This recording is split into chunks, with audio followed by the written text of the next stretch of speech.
Hello students, आज हम discuss करेंगे बीए फर्स्ट के सेमेस्टर फर्स्ट के इम्पोर्टेंट क्वेश्चन के बारे में। प्रथम सेमेस्टर में हम पेपर पढ़ रहे हैं हिस्ट्री ऑफ एंशिएंट इंडिया। इसके अंदर हमारी कौन कौन सी यूनिट के अंदर कौन कौन से क्वेश्चन इम्पोर्टेंट बनते हैं उनके ऊपर आज मैं वीडियो बना रहा हूँ। पहली यूनिट के अंदर देखिए, पहला क्वेश्चन दिखाया है यहाँ पर मैंने, प्राचीन भारतीय इतिहास के प्रमुख स्रोतों का विवरण दीजिए। प्राचीन भारत के इतिहास के प्रमुख स्रोतों का विवरण दीजिए।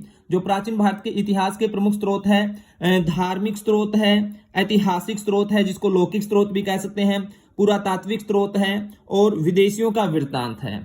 तो यहाँ पर जो क्वेश्चन आएगा आपका, ऐसे भी पूछा जा सकता है, प्राचीन भारतीय इतिहास के प्रमुख स्रोतों का विवरण कीजिए, जिसमें आपको चारों स्रोतों के बारे में थोड़ा थोड़ा बताना होगा। उसके अलावा कोई दो स्रोत के ऊपर भी क्वेश्चन आता है, जैसे पूछा जाएगा धार्मिक स्रोत और ऐतिहासिक स्रोत के ऊपर प्रकाश डालिए, धार्मिक स्रोत और पुरातात्विक समिति स्रोत के ऊपर प्रकाश डालिए, या फिर धार्मिक और विदेशियों के वृत्तांत के ऊपर प्रकाश डालिए, या पूछा जा सकता है पुरातात्विक और विदेशियों के वृत्तांत के ऊपर प्रकाश डालिए। तो इस क्वेश्चन को आपने ये चारों स्रोतों को अच्छे ढंग से तैयार करना है। दूसरा क्वेश्चन यहाँ पे दिया गया है, हड़प्पा सप्ताह या इसको सिंधु घाटी की सप्ताह कह सकते हैं कि नगर योजना, नगर निर्माण योजना कह सकते हैं, तथा इसके सामाजिक, आर्थिक, धार्मिक, राजनैतिक जीवन पर प्रकाश डालिए। यहां से क्वेश्चन पूछा जा सकता है, हड़प्पा सप्ताह की नगर निर्माण योजना के ऊपर प्रकाश डालिए, या पूछा जा सकता है हड़प्पा सप्ताह की नगर योजना और सामाजिक आर्थिक जीवन के ऊपर प्रकाश डालिए, या इस तरीके से हड़प्पा सप्ताह की सामाजिक, आर्थिक, धार्मिक, राजनीतिक जीवन पे, कोई दो या तीन जीवन पे ऊपर भी प्रकाश डालने के लिए पूछा जा सकता है। तो इस सेमेस्टर के हिसाब से जो हम अभी जनवरी 2023 में आपके एग्जाम होने हैं, इस सेमेस्टर में देखा जाए तो यहां पर नगर निर्माण योजना काफी इंपॉर्टेंट रहेगी। इस सेमेस्टर में जो क्वेश्चन पूछे जाने की ज्यादा संभावना है। यहां पर देखा जाए तो कंप्लीट रूप से धार्मिक और कह सकते हैं लौकिक, पुरातात्विक स्रोत में से पूछे जाने की ज्यादा संभावना बन रही है। लेकिन जो ये दोनों क्वेश्चन दिए गए हैं, इन दोनों क्वेश्चन के अंदर आप ये सभी पॉइंट को अच्छे ढंग से तैयार करेंगे। जैसे प्राचीन भारतीय इतिहास के स्रोत में धार्मिक, ऐतिहासिक, पुरातात्विक स्रोत और विदेशियों का वृत्तांत, चारों पॉइंट को इनको तैयार करेंगे। यहाँ पर हड़प्पा सप्ताह की नगर निर्माण योजना, हड़प्पा सप्ताह का सामाजिक जीवन, धार्मिक जीवन, राजनैतिक जीवन, आर्थिक जीवन, इनको अच्छे ढंग से तैयार करेंगे। तो पहली यूनिट में आप ये दो क्वेश्चन ढंग से तैयार करेंगे। सेकंड यूनिट में देखिए कौन से दो क्वेश्चन यहाँ पे दर्शाए गए हैं। पहला क्वेश्चन है यहाँ पर, वर्ण व्यवस्था अथवा जाति प्रथा से क्या अभिप्राय है। यहाँ पर वर्ण व्यवस्था की परिभाषा आप बताएंगे, जाति प्रथा की परिभाषा, इसका अर्थ समझाएंगे, किन्हीं दो राइटर के अकॉर्डिंग इनकी परिभाषा को आप दर्शाएंगे। उसके अलावा इनकी विशेषता, वर्ण व्यवस्था की क्या विशेषता है, जाति प्रथा की क्या विशेषता है, इनके गुण और दोषों का वर्णन कीजिए। तो यहां पर इस सेमेस्टर के हिसाब से आपसे ज्यादा पूछे जाने की संभावना है, जो जाति प्रथा का अर्थ क्या है, जाति प्रथा से आप क्या समझते हैं, इसकी विशेषता, गुण और दोषों का वर्णन कीजिए। यहां पर इस तरीके से पूछा जा सकता है, जाति प्रथा से क्या अभिप्राय है और इसकी विशेषता। इसके अलावा जाति प्रथा से क्या अभिप्राय है, इनके गुण और दोषों का वर्णन कीजिए।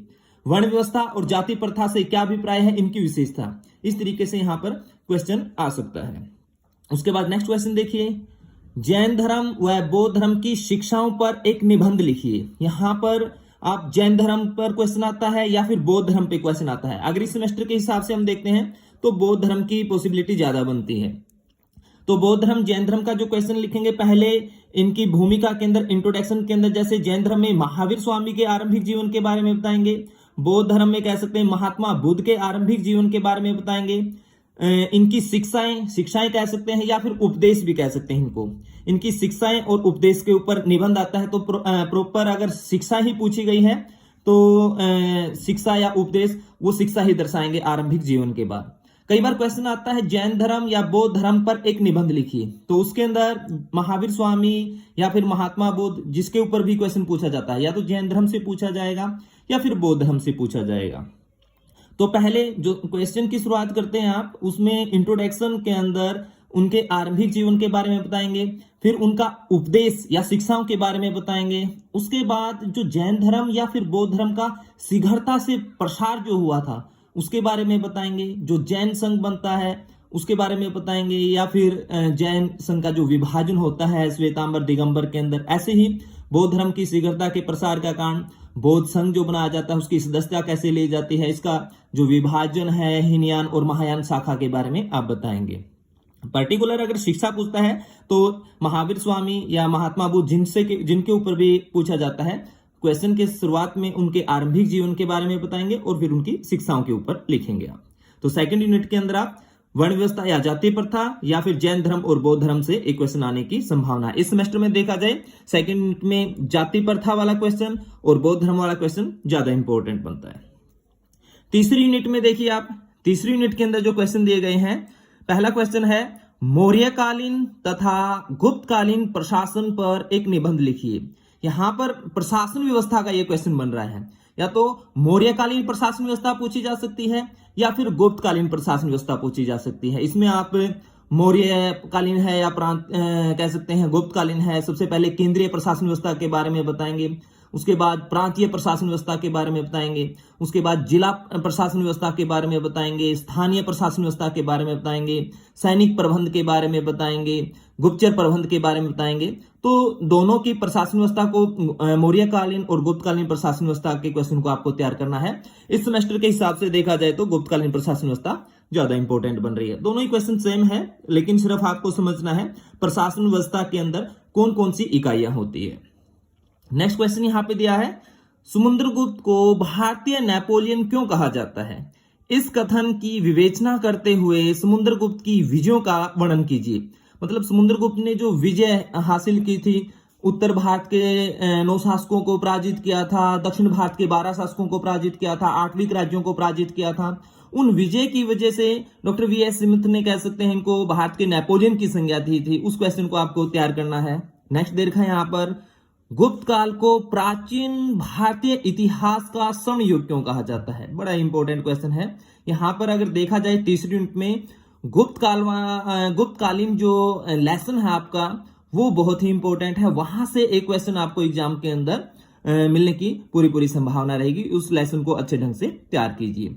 तो ये रहेगी 3 यूनिट जिसमें आपको ऐसे टाइप क्वेश्चन जो तैयार करने हैं, इंपॉर्टेंट क्वेश्चन रहेंगे जो आपके पहली यूनिट, दूसरी यूनिट, तीसरी यूनिट, 3 यूनिट के अंदर मैंने ये 7 क्वेश्चन आपको दर्शाए हैं।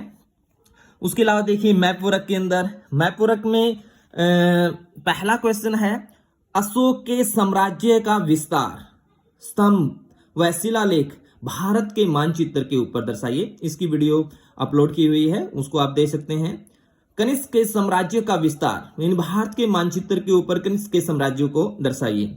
और समुद्रगुप्त के साम्राज्य का विस्तार, भारत के मानचित्र के ऊपर समुद्रगुप्त के साम्राज्य को दर्शाइए। तो ये हो गए आपके 3 मैप के क्वेश्चन। ये रहेंगे आपके इंपॉर्टेंट क्वेश्चन जनवरी 2023 में जो आपके एग्जाम होने हैं उस हिसाब से। उसके अलावा कह सकते हैं पहले सेमेस्टर के अंदर यही टॉपिक है जो इंपॉर्टेंट बनते हैं। इन लेसनों को, इन टॉपिकों को ढंग से तैयार कीजिए। आप अच्छे ढंग से कह सकते हैं आपके एग्जाम की तैयारी इन क्वेश्चनों को तैयार करके कर सकते हैं। ओके स्टूडेंट्स, थैंक यू, धन्यवाद।